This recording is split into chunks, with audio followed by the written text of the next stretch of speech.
This is Khalilur Rahman, Assistant Teacher of Gaibandha Government Girls High School. Today, I am going to discuss about transformation of sentences. That means complex to simple. Complex to simple. আমরা আজকে complex to simple সেন্টেন্সে দো এবং অর্ধযুক্ত complex সেন্টেন্সগুলোকে simple করার চেষ্টা করব।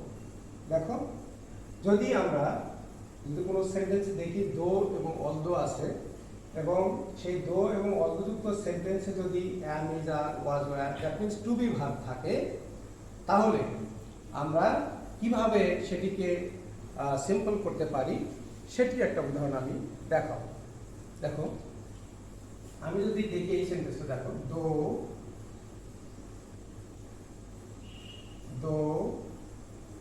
হি was weak, he went to school.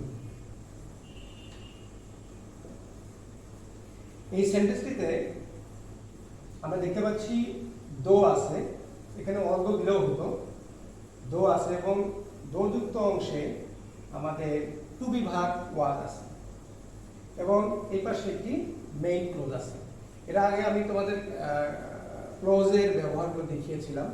তো এখানে ক্লোজ নিয়ে কিছু কাজ করতে হবে। তো দো যদি থাকে, আমরা জানি দো যদি কোনো সেন্টেন্সে থাকে তাহলে কি করব, দোয়ের পরিবর্তে in spite of, in spite of, অথবা আমরা ডেসপাইটও লিখতে পারি, ডেসপাইটও ব্যবহার করতে পারি। অনেক সময় তোমরা ডেসপাইটের পরে অফ লিখে বসো, কিন্তু ডেসপাইটের পরে কিন্তু অফ হবে না, শুধু ইনস্পাইট অফ অথবা ডেসপাইট। এরপরে এখানে কিন্তু দোটা আমরা উঠে গেল, দোর পরিবর্তে আমরা লিখলাম ইনস্পাইট অফ অথবা ডেসপাইট। এখন এই সাবজেক্টটা আছে, দেখো দুটো সাবজেক্ট একই রকম, এই সাবজেক্টটা কি করব, পজিটিভ ফর্ম বানাবো। তাহলে হির পজিটিভ ফর্ম কি, হিজ, ডেসপাইট হিজ অথবা ইনস্পাইট অফ হিজ। এখন এই টু বি ভার্বের পরিবর্তে আমরা বিইং বানাবো, বিইং করে দেবো, বিইং লিখব, BEING। টু বি ভার্বকে আমরা বিইং করে দিলাম, প্রেজেন্ট পার্টিসিপল করে দিলাম এবং অ্যাডজেক্টিভটা ওই রকমই লিখব, ইনস্পাইট অফ অথবা ডেসপাইট হিজ বিইং উইক, কমা দিলাম। তারপরে কি করব, সেন্টেন্সের বাকি অংশটা ওভাবেই লিখব, হি went to school। দেখো, এটি কিন্তু আমাদের সিম্পল হয়ে গেল। তাহলে এখানে দুটি ভার্ব ছিল, দেখো, হি ওয়াজ উইক এন্ড ওয়েন্ট, দুটো ভার্ব ছিল। আমাদের কমপ্লেক্সকে সিম্পল করতে মূল কাজ হলো দুটি ভার্বের একটি ভার্বকে উঠিয়ে দিয়ে আরেকটি ভার্ব রাখা। তা আমরা এই ভার্বটিকে, টু বি ভার্বটিকে আমরা বিইং করে দিয়ে এর ভার্বটাকে নষ্ট করে দিয়ে এটা প্রেজেন্ট পার্টিসিপল হয়ে গেল, এখানে কোনো ভার্ব নেই, এখানে একটি মাত্র ভার্ব থাকলো, ওয়েন্ট টু স্কুল। এটি সিম্পল হয়ে গেল। তাহলে সিম্পল সেন্টেন্সের বৈশিষ্ট্য হলো একটি মাত্র সাবজেক্ট এবং ভার্ব থাকবে। তো সেটি আমাদের বৈশিষ্ট্য, কিন্তু এটা ফুলফিল হয়েছে। তো এই সেন্টেন্সটিকে আমরা অন্যভাবেও কিন্তু সিম্পল বানাতে পারি। যেমন ইন স্পাইট অফ অথবা ডেসপাইট, আমরা যদি লিখি ডেসপাইট, এখানে সাবজেক্টটাকে আমরা কি করে দেবো, পজিটিভ করে দেবো, হিজ। এই টু বি ভার্বটিকে উঠিয়ে দেবো, উঠিয়ে দিয়ে টু বি ভার্বের পরে আমাদের কি আছে, এখানে একটি অ্যাডজেক্টিভ আছে এবং অ্যাডজেক্টিভটাকে আমরা নাউন করে দিতে পারি। তাহলে ডেসপাইট হিজ উইকনেস, উইকনেস, তারপর যা আছে ওইভাবে লিখবো, হি ওয়েন্ট টু স্কুল। তাহলে আমরা কি দেখলাম, যে টু বি ভার্বকে বিইং করে দিয়েও সিম্পল করতে পারি, অথবা টু বি ভার্বকে পুরোপুরি উঠিয়ে দিয়ে টু বি ভার্বের পরে যে অ্যাডজেক্টিভটা রয়েছে সেই অ্যাডজেক্টিভটাকে নাউন করে দিয়েও আমরা সিম্পল করতে পারি। এটি হলো আমাদের একটি নিয়ম। ওকে, এসো আমরা পরবর্তী আরেকটি নিয়ম দেখি।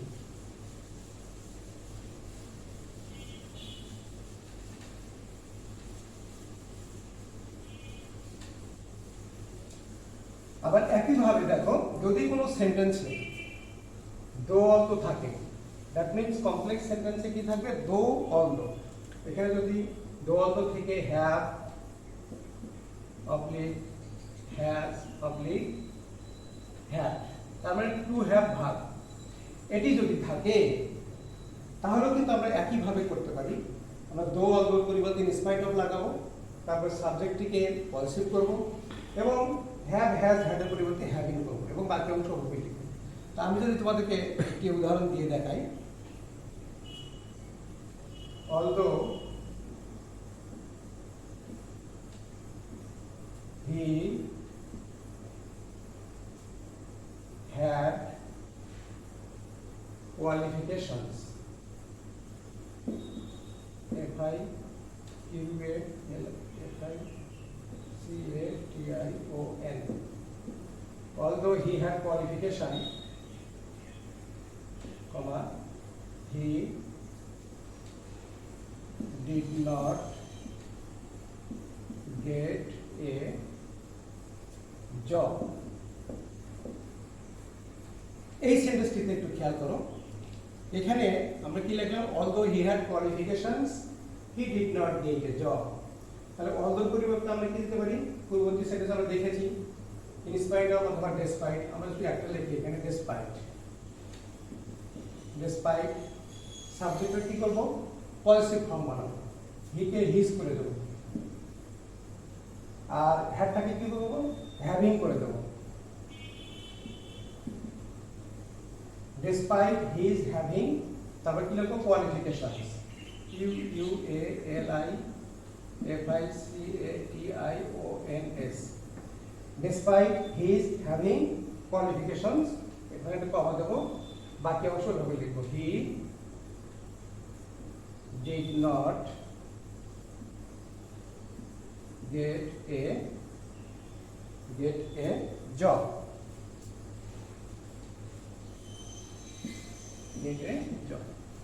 এটি কিন্তু সিম্পল হয়ে গেল। দেখো, although he had qualifications he did not get a job, এখানে সাবজেক্টের পরে টু হ্যাভ ভার্ব ছিল পাস্ট ফর্মে, তো আমরা কি করলাম, although কে উঠিয়ে দিয়ে ডেসপাইট করলাম, হিটাকে হিজ করে দিলাম, পজিটিভ করে দিলাম, হ্যাডটাকে হ্যাভিং বানিয়ে দিলাম, প্রেজেন্ট পার্টিসিপল করে দিলাম, কোনো ভার্ব থাকলো না, তারপর যা আছে ওটা তুমি লিখে দিলাম। ওকে, এটি হলো আমাদের 2 নম্বর।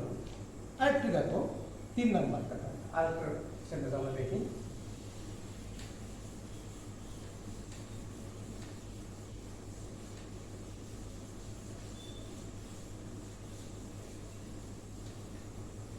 অনেক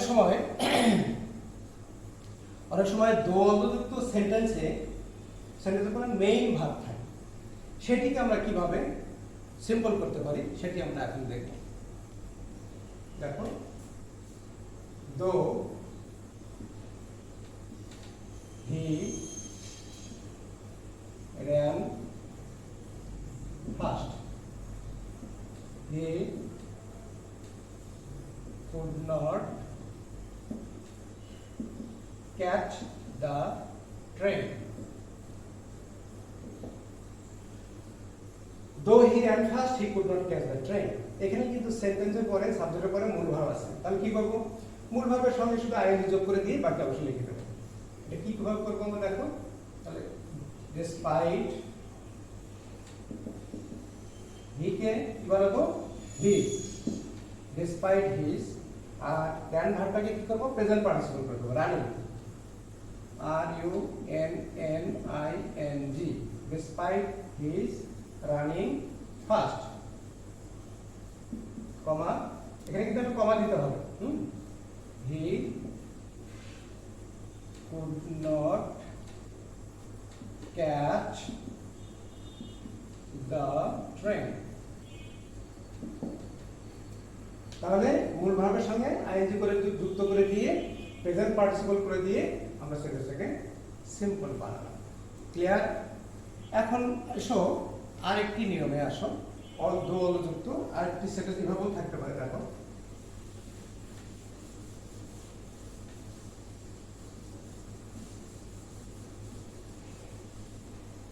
অনেক সময় আমরা দেখি যে দোয়ালযুক্ত সেন্টেন্সে am is are, was were, have has, তারপর মডেল অক্সিলারি যেমন shall, will, can, could, may, might এগুলো থাকে। সেক্ষেত্রে আমরা কিভাবে সেন্টেন্সটাকে সিম্পল বানাবো। আমি একটা সেন্টেন্স লিখছি,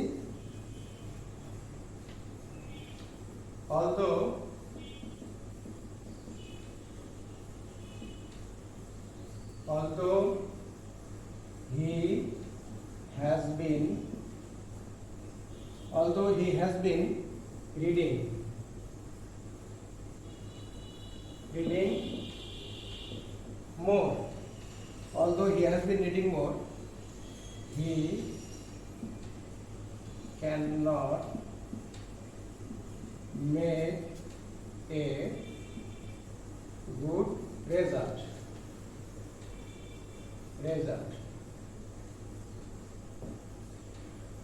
এই সেন্টেন্সটিতে দেখো, although he has been reading more, he cannot make a good result. এখানে কিন্তু has been আছে, মূল ভার্বের সাথে ing আছে। এখানে একটা ভার্ব আছে, আবার cannot make, can make এখানে একটি ভার্ব আছে। তাহলে একটি ভার্বকে আমরা উঠিয়ে দিয়ে সিম্পল বানাবো। এই সেন্টেন্সটাকে আমরা কি করব? despite he কে কি বানাবো? কনসেপ্ট করব, তাই না? his, despite his এই সাহায্যকারী ভার্ব দুটো has been টাকে আমরা উঠিয়ে দেব। উঠিয়ে দিয়ে শুধুমাত্র রিডিং লিখবো, তাহলে প্রেজেন্ট পার্টিসিপল হয়ে গেল। despite he is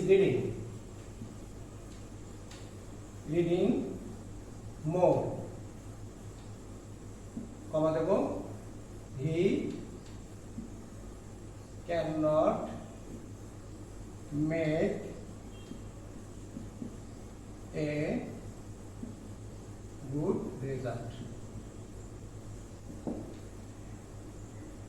এই সেন্টেন্সটাকে আমরা এইভাবে সিম্পল বানাতে পারি। তো দোয়ালযুক্ত সেন্টেন্সের কমপ্লেক্স সেন্টেন্সকে কিভাবে আমরা সিম্পল করতে পারি আমি তোমাদেরকে আজকে এটি দেখালাম। এর পরবর্তী ক্লাসে আমি আবার কমপ্লেক্স সেন্টেন্সের যে বাকি নিয়মগুলো আছে, কিভাবে আমরা অন্য যেমন রিলেটিভ প্রোনাউন থাকলে কিভাবে আমরা সিম্পল করতে পারি, সেগুলো আমি পরবর্তী ক্লাসে দেখানোর চেষ্টা করব। তো দোয়ালযুক্ত সেন্টেন্স, আশা করি তোমরা এই দোয়ালযুক্ত সেন্টেন্সগুলোকে সিম্পল করতে পারবে এখন। তো আজকে এই পর্যন্ত থাক, তোমরা বাসায় ভালো থেকো। সবাইকে আবারও সালাম, আসসালামু আলাইকুম, আল্লাহ হাফেজ।